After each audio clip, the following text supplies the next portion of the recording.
Nope.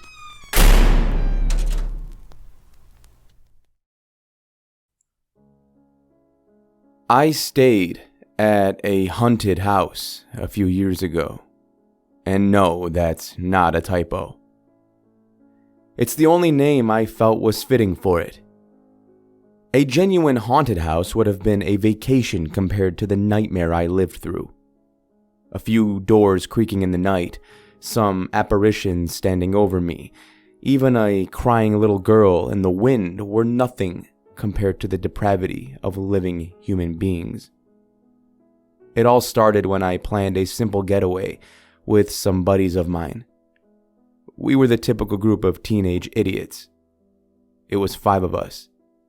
My buddy Daryl, his girl Allison, my best friend Kevin, and my crush, Mary Beth. We all decided to go on one final trip before everyone went off to start their lives. Darren and Allison were both going to New York for college. Kevin was shipping out to boot camp. And Mary Beth was planning to travel to Europe for a while to do some backpacking with some of her girlfriends. Her parents had that kind of money, so she was taking a, quote, holiday year to find herself, I guess. I hate to admit it, but I was jealous of all of them. Me, well, I was the loser without plans. I had a job at a convenience store and was going to live in my parents' basement. To be honest, I was dreading the end of summer. I was going to be all alone in our little neighborhood for the first time since I moved there. 5 carefree years of hanging out with my friends almost every damn night, and then poof, I'm alone. So, in order to stave off the finality of the summer, I pitched one last hurrah for our friend group.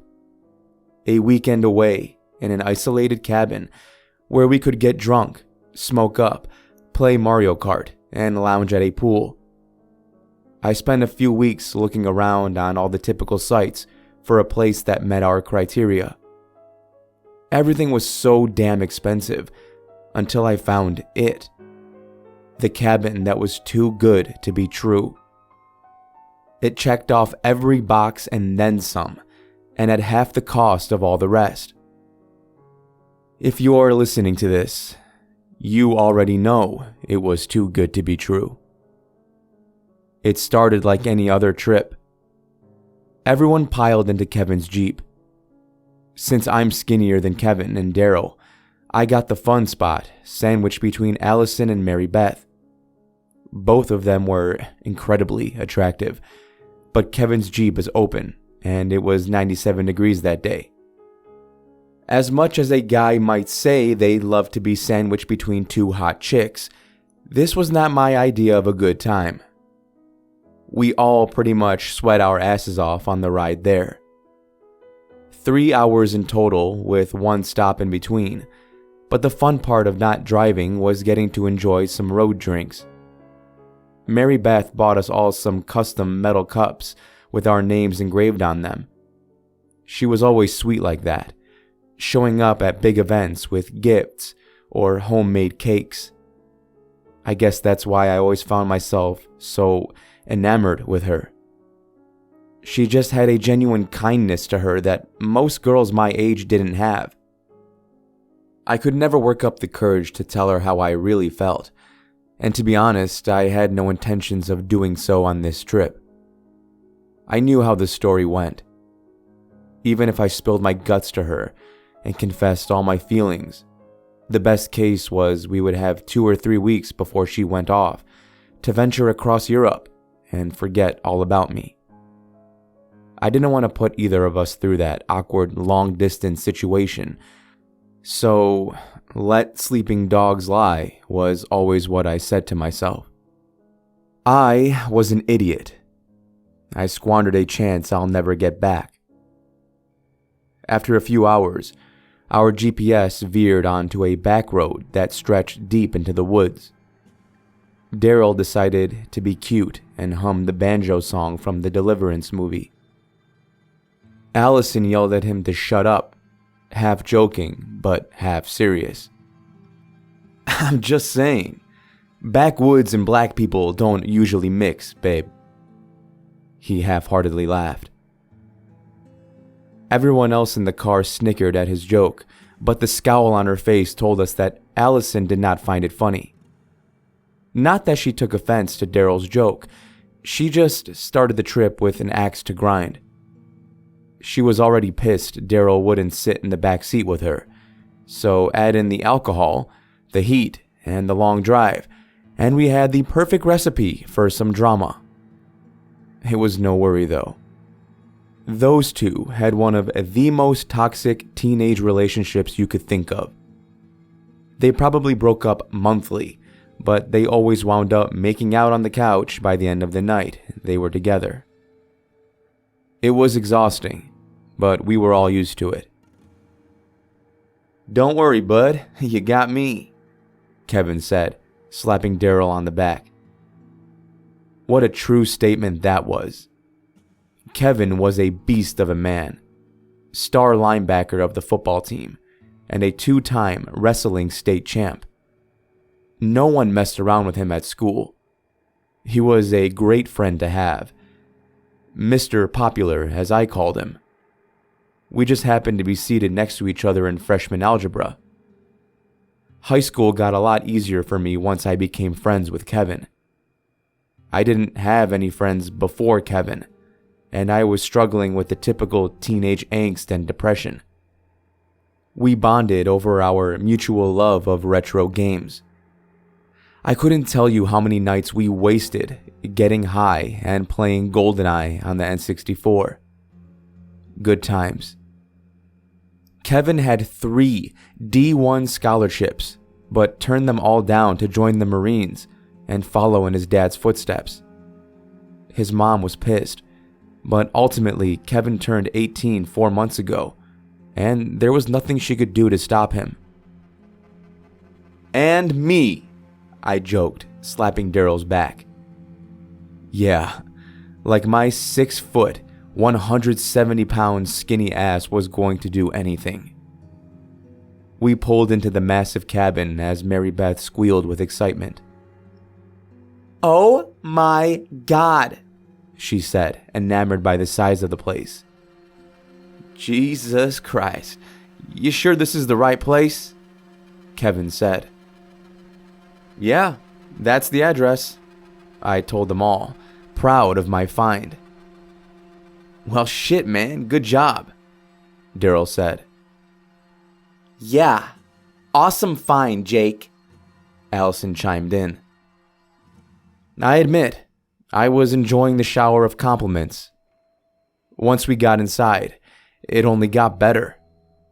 The place was a monstrous cabin, loaded with amenities, a full-size pool tables, foosball tables, shuffleboard, a 90-inch flat screen, and a fully stocked kitchen.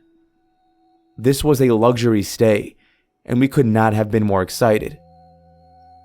We immediately poured up shots of Pinnacle Whipped as Kevin toasted to me for finding the place.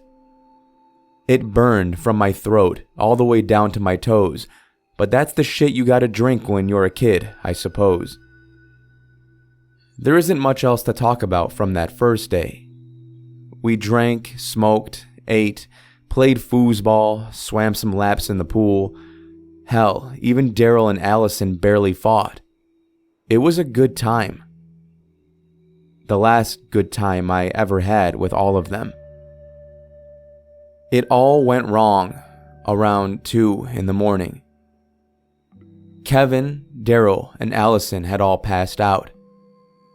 It was just Mary Beth and I on the couch playing Mario Kart.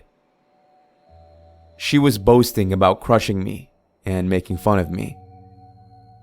She was being very physically touchy, which wasn't abnormal for her, but it was more aggressive this time, like she was sending me a message. She tried knocking the controller out of my hands, and it turned into a playful wrestling match where she wound up on top of me. From there, it escalated into a kiss. Of course, I was loving it, but I was confused. "Where is this coming from?" I said, laughing between her kissing me. "Are you really this oblivious?" Mary Beth said, looking at me. "Do I really need to spell it out for you?" "Spell out what?" I asked. Remember, I was an idiot. "Dude, I have been in love with you for years," she said, nervous to hear my response. I didn't know you felt that way," I said back. "Should I have kept my mouth shut?" she asked, starting to feel embarrassed. No, this is great. I felt the same way. I guess I just didn't want to ruin our dynamic," I nervously stuttered back. Mary Beth leaned back in for another kiss when the hissing noise started. I obviously wanted to ignore it, but it was getting louder and louder. "What's that sound?" I asked, gently pushing her off of me for a second. I don't know." That's when she passed out on top of me. I looked up to see a cloud of white gas filling the room. I tried to get up and move, but the gas already started working. My vision was fading. The last thing I remembered was 3 lumbering, masked men standing over me and Mary Beth.